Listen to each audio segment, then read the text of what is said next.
Boom, here to review Wonder Woman issue 47, and look at that beautiful cover, that alternate cover variant cover by Jenny Frison. Really great. It's in the wrapper there, but it's really great. I'll show it up here. This issue, well, I guess carries on from part 2 of the Dark Gods story. Last issue ended with Wonder Woman being attacked by Supergirl because Supergirl is possessed apparently by the Dark Gods who have infiltrated our universe as a result of the consequences of the heroes at the end of the Metal series by Scott Snyder. The source wall is broken, and that has hearkened new darker forces entering the DC universe, and those darker forces include apparently dark gods who are coming to Earth, and apparently it's causing all the people on the planet Earth to basically abandon their old gods in sort of embracing the darker gods, and some of them are being mind controlled. Last issue had the Cheetah abandoning her sort of patron god Urshkataga as a way of trying to move closer to the darker gods.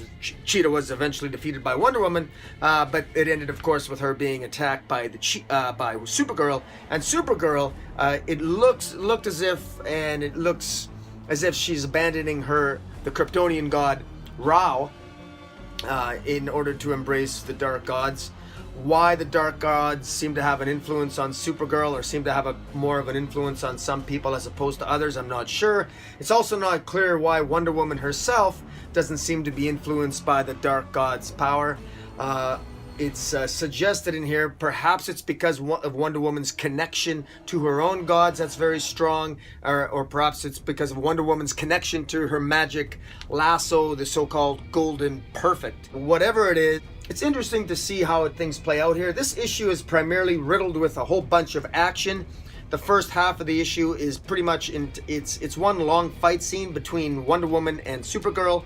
And again, this issue is written by James Robinson. We have beautiful art by Steven Segovia and colors by Richardo Jr. again.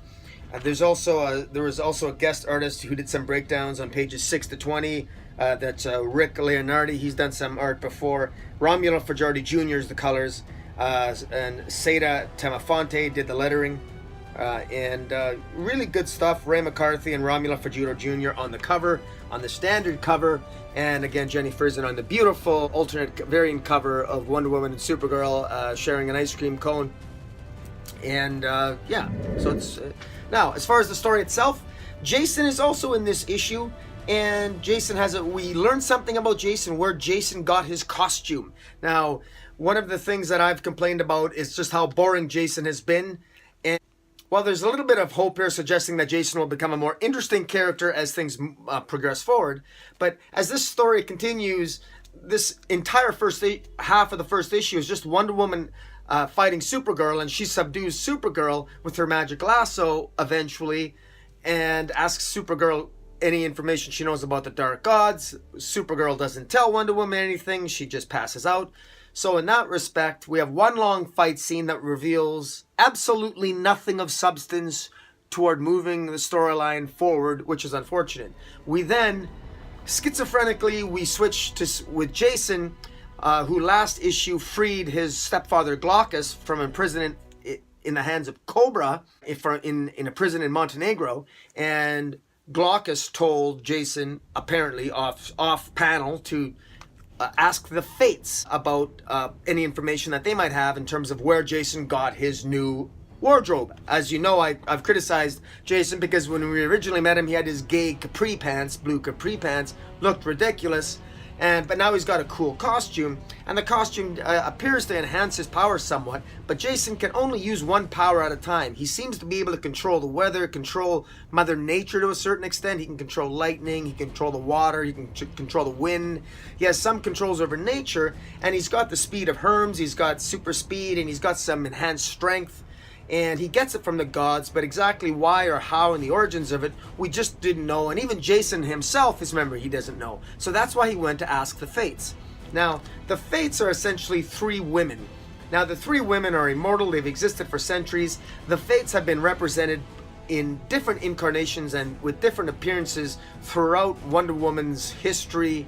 It goes way back. Basically what the Fates do is that they can tell you your future, and they can tell you your destiny, and that's it in a nutshell. You don't need to know more than that. And so basically they tell Jason that, you know, they literally answer all his questions. What is a little disappointing here is, and this is one of my criticisms of James Robinson in general, the way he chooses to tell these stories, is the way he brings about these revelations are so matter of fact and in such a boring manner. It's just, I mean, Jason literally has coffee on the Asian coast. He returns home where he was raised off the Asian Sea, and he meets the three Fates at a cafe, and they just tell him his origin. They just tell him where he got his costume, and basically Zeus created the costume for Wonder Woman. Zeus apparently foresaw the coming of the dark gods, and since Zeus saw this coming, Zeus wanted to prepare, and he created a special costume, a special wardrobe for his greatest warrior, and basically his most powerful child, I guess. And of course that's Wonder Woman.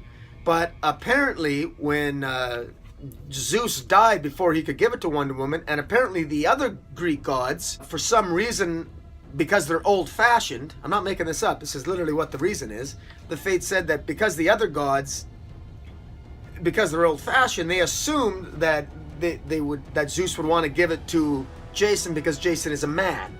Jason is a male, and he wouldn't want to give it to Wonder Woman because she was female, and because I guess a lot of the Greek gods, they're still chauvinists, so they're going to give it, you know, they go along patriarchal lines, so they gave it to Jason, despite the fact that Jason didn't have any experience or anything.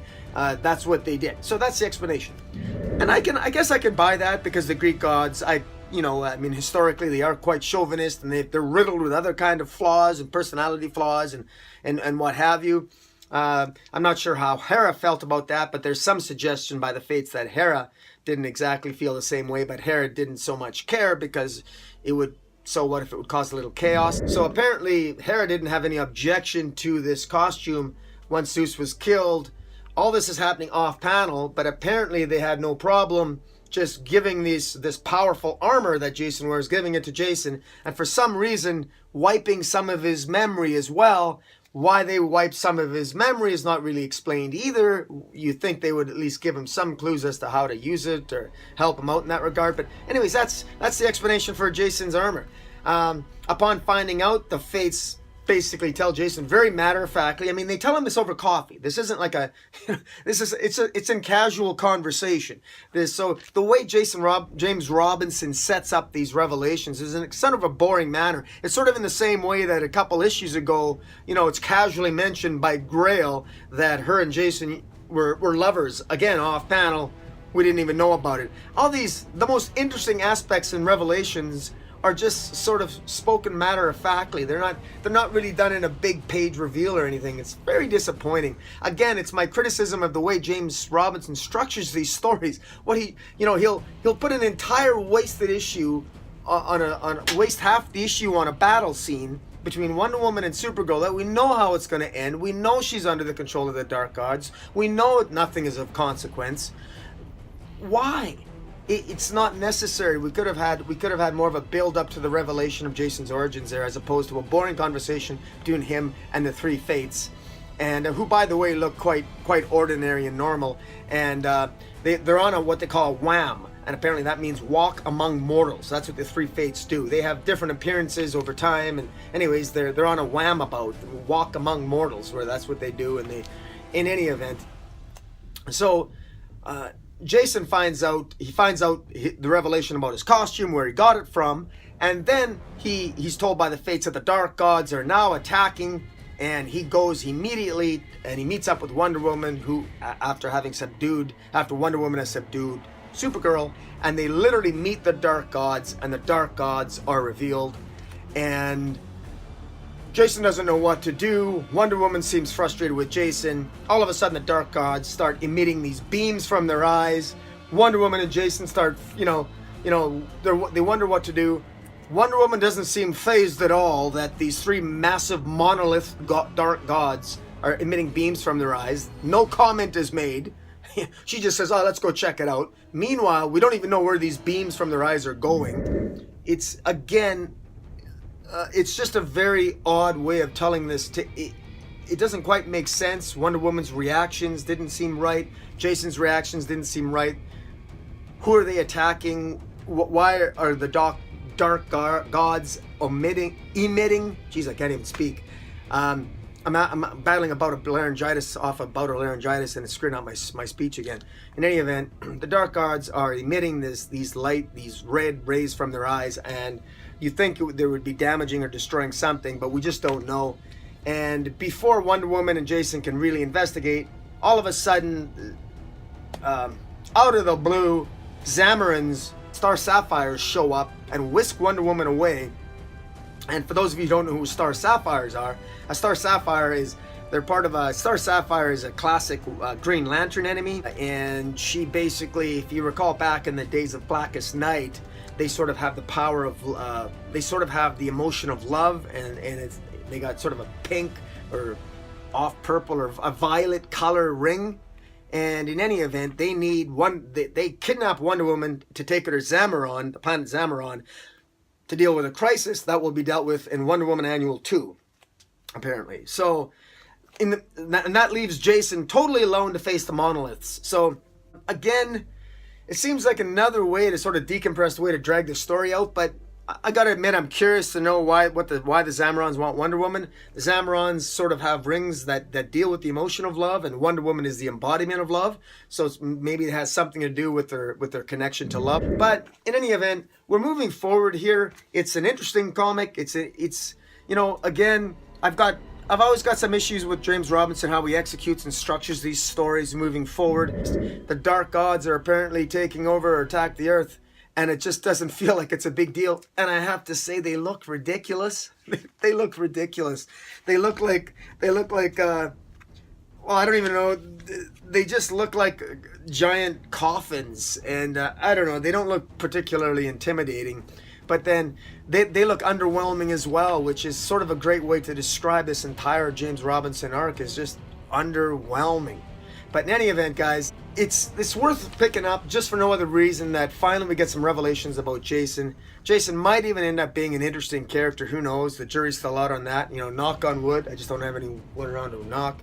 In any event, guys, check out Wonder Woman 47. Pick up the variant cover if you can. It's absolutely beautiful. And until we talk again, Comic Boom, out.